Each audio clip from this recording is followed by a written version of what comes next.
अब शहर में लगी है, तो मैं और रजनी शहर में ही रहते हैं। दोस्तों, मेरी बीवी रजनी का शरीर बिल्कुल फिट है, न ज्यादा मोटी और न ज्यादा पतली। उसका साइज है 36-30-36। रजनी का रंग बिल्कुल गोरा है। रजनी हमेशा साड़ी ही पहनती है। वह हमेशा गहरे गले का ही ब्लाउज पहनना पसंद करती है। रजनी का चेहरा भी काफी खूबसूरत और आकर्षक है, और जब वह मेरे साथ बाजार में जाती है तो लोगों की नजर उसी को घूरती रहती है। लेकिन शादीशुदा जीवन में उसको मैं खुश नहीं कर पाता। दोस्तों, आज जो ये कहानी मैं आपको सुना रहा हूँ वो 2021 की है, जब एक नई कंपनी में मेरी नई जॉब लगी थी। लॉकडाउन के कारण मेरी पुरानी जॉब छूट गई थी और फिर मेरे एक दोस्त की मदद से मेरी दूसरी जॉब लग गई। मुझे उस कंपनी में काम करते हुए 1 साल ही हुआ था और इस दौरान वहाँ के बॉस से मेरी अच्छी जमने लगी थी। कई बार वे मेरे घर भी खाने पर आए थे। 2021 में अप्रैल का महीना चल रहा था। मैं जिस कंपनी में काम करता हूँ वहाँ 2 शिफ्ट में काम होता है, एक दिन की शिफ्ट और दूसरी रात की शिफ्ट। मतलब एक हफ्ते हमको दिन शिफ्ट काम करना पड़ता है और अगले हफ्ते रात की शिफ्ट में काम करना पड़ता है। ऐसे ही एक बार मेरी रात शिफ्ट चल रही थी। मैं रात 8 बजे घर से निकलता था और सुबह 8 बजे ही वापस आता था। इस दौरान रजनी को रात में अकेली रहना पड़ता था। ऐसे ही एक दिन सुबह मेरे साथ ऐसी घटना हुई कि मेरे होश उड़ गए। हुआ यह था कि मैं अपनी रात की शिफ्ट ड्यूटी करके सुबह घर वापस आया। मैंने अपने कपड़े उतारे और फ्रेश होने के लिए बाथरूम चला गया।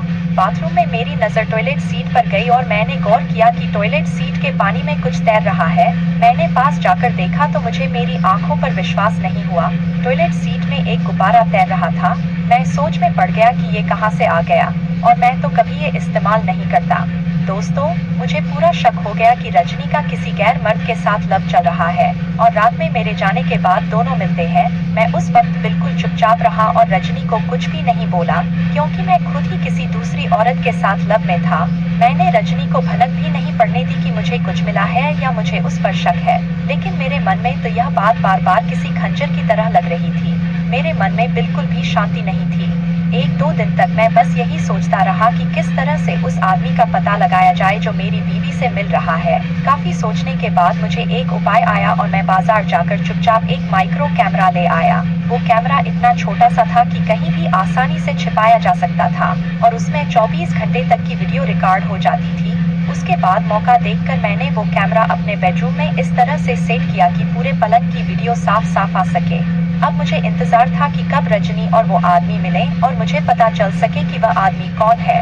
इसके बाद तो मेरी दिन की ड्यूटी आ गई और इस दौरान घर पर कोई भी नहीं आया, क्योंकि मैं रोज वीडियो चेक कर रहा था। मुझे अपने बेडरूम में कैमरा लगाए 1 हफ्ता हो गया था, लेकिन मुझे अभी कुछ पता नहीं चल पाया था।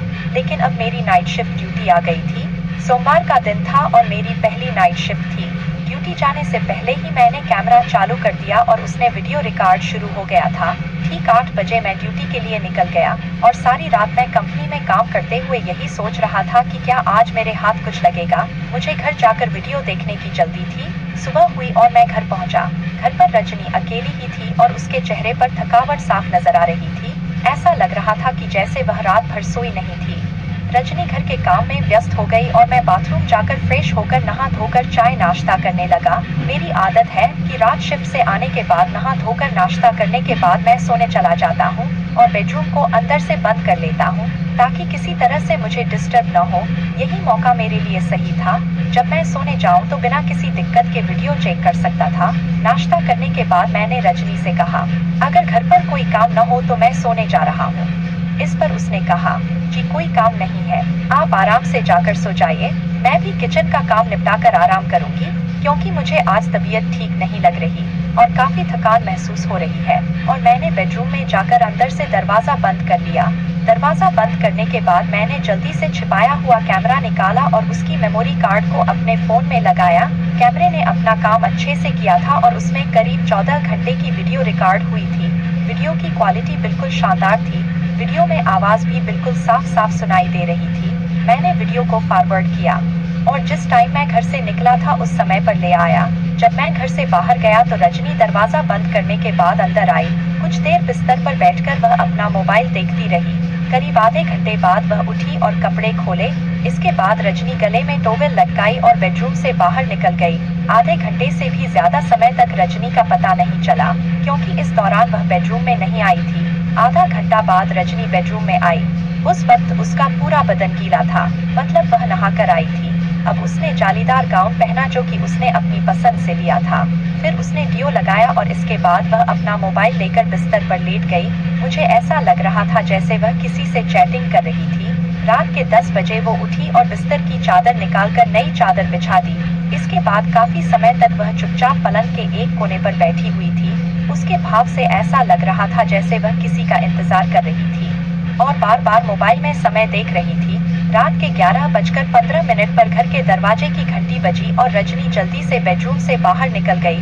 उसके बाद जब दरवाजा खुला तो रजनी के साथ एक शख्स अंदर आया। उस शख्स को देखकर मेरे होश उड़ गए। रजनी का इस शख्स के साथ लव चल सकता था, मैं कभी सपने में भी नहीं सोच सकता था। दोस्तों, वह शख्स कोई और नहीं, मेरे कंपनी का मेरा बॉस था।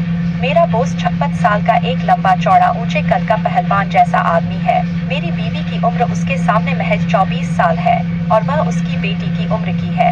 इसके अलावा शरीर से भी वह बॉस के सामने आधी ही है। उसके बाद सुबह 5 बजे तक दोनों में 4 बार घमासान युद्ध हुआ, लेकिन मैं कुछ कर नहीं सकता था क्योंकि मैं भी तो दूसरी औरत के साथ लव करता हूँ। इसके कारण ही आज सुबह उसके चेहरे पर थकावट नजर आ रही थी। सुबह 5 बजे बॉस मेरे घर से निकल गया और रजनी आकर सो गई। दोस्तों, आपको मेरी ये कहानी कैसी लगी कमेंट करके जरूर बताएं। वीडियो पसंद आई हो तो वीडियो को लाइक और शेयर करें और अगर हमारे चैनल पर पहली बार आए हो तो चैनल को सब्सक्राइब